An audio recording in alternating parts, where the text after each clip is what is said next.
विषय में हमारा उपविषय रहेगा उपसर्ग और प्रत्यय। उपसर्ग और प्रत्यय के अर्थ को जानेंगे, उसकी परिभाषाओं को देखेंगे और उदाहरणों से जो है इस उपविषय को समझेंगे। कुछ अभ्यास कार्य भी हम करेंगे। तो देखते हैं सबसे पहले उपसर्ग किसे कहते हैं। उपसर्ग वे शब्दांश हैं जो किसी शब्द से पूर्व लगकर उस शब्द का अर्थ बदल देते हैं।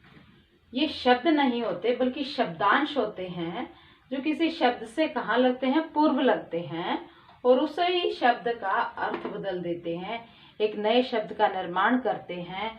उन्हें हम जो है उपसर्ग कहते हैं। उपसर्ग है, इसमें हमारा साथ में मूल शब्द होता है और इससे एक नए शब्द का भी निर्माण होता है। यहाँ तक कहा जाए कि ये नए शब्द के निर्माण की एक विधि होती है। जहाँ पर हमारा नया शब्द बनता है उस नए शब्दों की भी कुछ विशेषताएं होती हैं। सबसे पहले हम उपसर्ग से बने हुए एक शब्द को देखते हैं, एक नए शब्द को देखेंगे।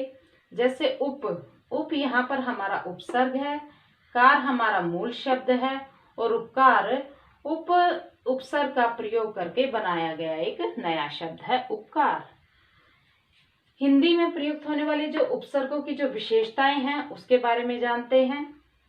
ये हिंदी में प्रयुक्त होने वाले जो उपसर्ग हैं ये शब्द के अर्थ में नई विशेषता लाते हैं।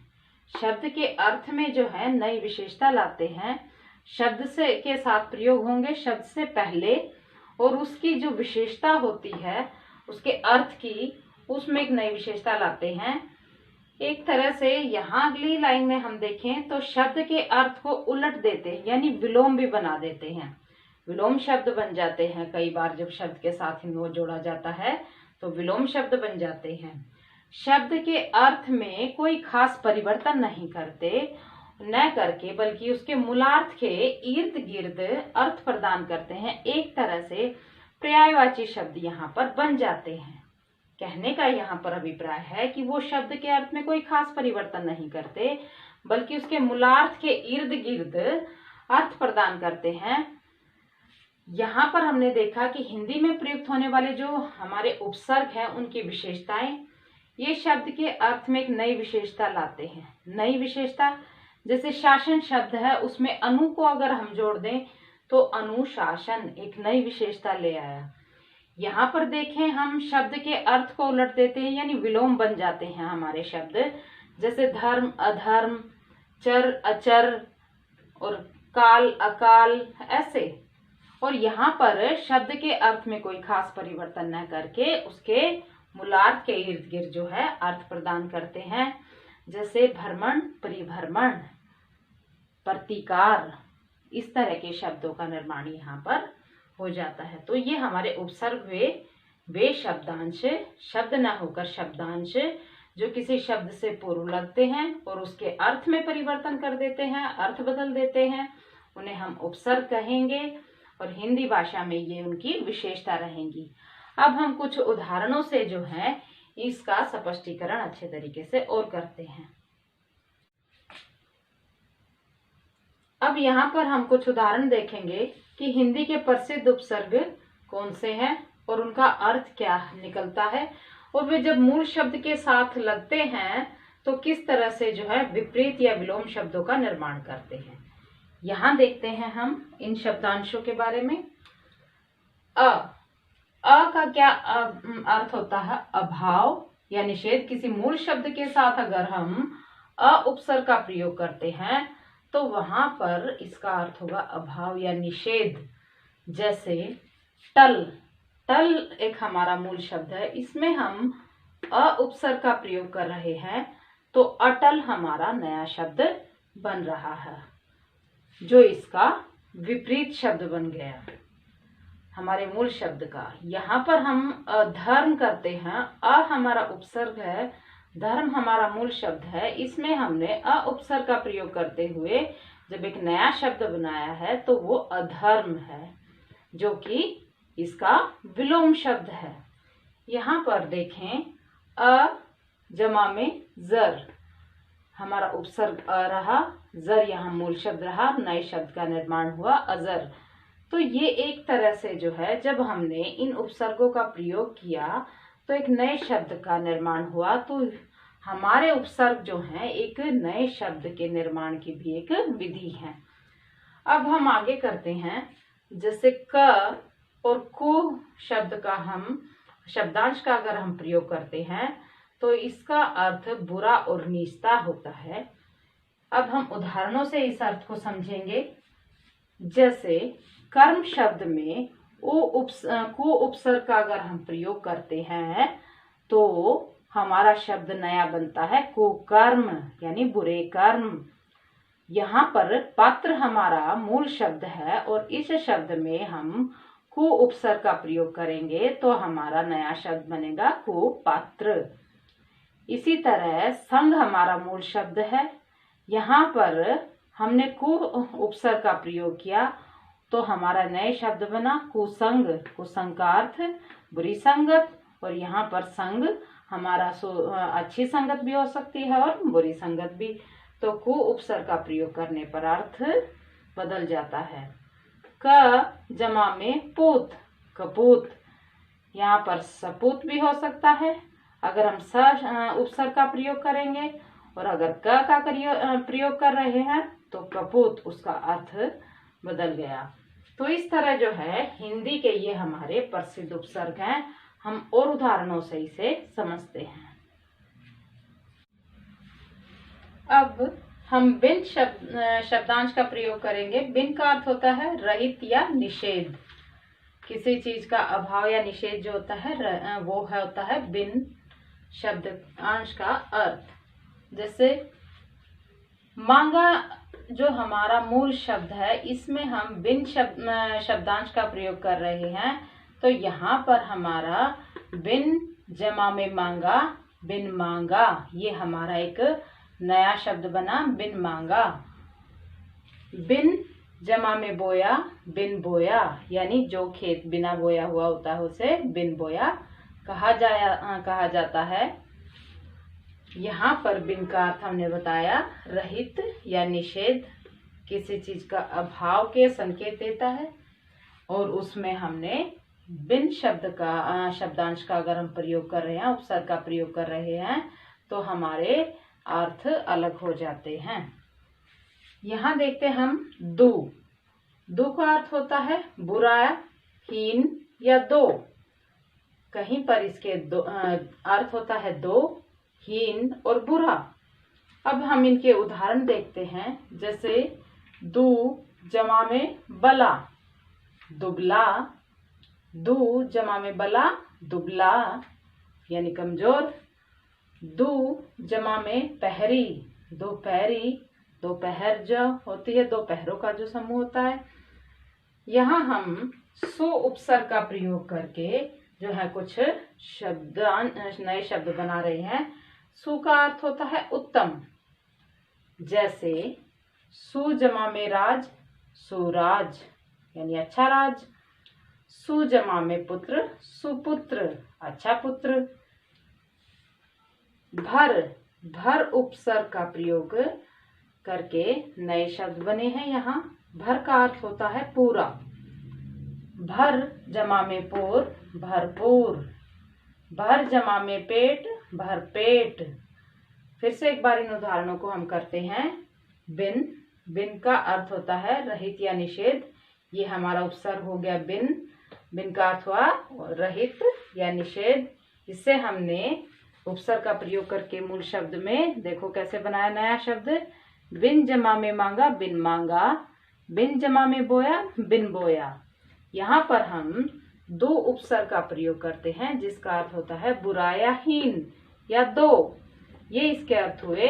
यहाँ पर दू जमा में बला, दुबला। दू जमा में पहरी, दोपहरी। यहाँ सु उपसर्ग का प्रयोग करते हैं जिसका अर्थ होता है उत्तम।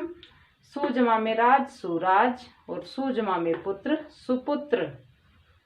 भर उपसर्ग का प्रयोग हुआ जिसका अर्थ है पूरा। भर जमा में पूर, भरपूर। भर जमा में पेट, भरपेट। बच्चों, अब हमें जो हमने उपसर्ग पढ़ा उसके बारे में जान लिया, उसके उदाहरणों को देखा है। अब हमें कुछ अभ्यास कार्य तुम्हें जो है गृह कार्य के रूप में दिया जा रहा है, वो तुम्हें करना है। मैंने कुछ उपसर्ग दिए गए लिखे हैं, उनके अर्थ लिखे हैं, साथ में उनसे बने हुए शब्द यहाँ मैंने दिखाए हैं। तुम्हें अब अभ्यास के लिए यहाँ पर रिक्त स्थानों पर उन शब्दों को बनाना है और लिखना है। यहाँ देखेंगे अनु, अनु का अर्थ होता है पीछे या बाद में, जैसे अनुचर, अनुसार। यहाँ मैंने दो शब्द जो है अनु उपसर्ग का प्रयोग करके बने हुए दो शब्द यहाँ पर दिखाए हैं। तुम्हें यहाँ दोनों रिक्त स्थानों में जो है अनु उपसर्ग का प्रयोग करके लिखना है।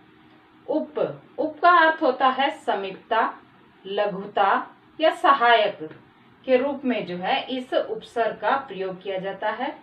जैसे उपवास, उपवन, इस तरह के जो है हमारे शब्द बनते हैं।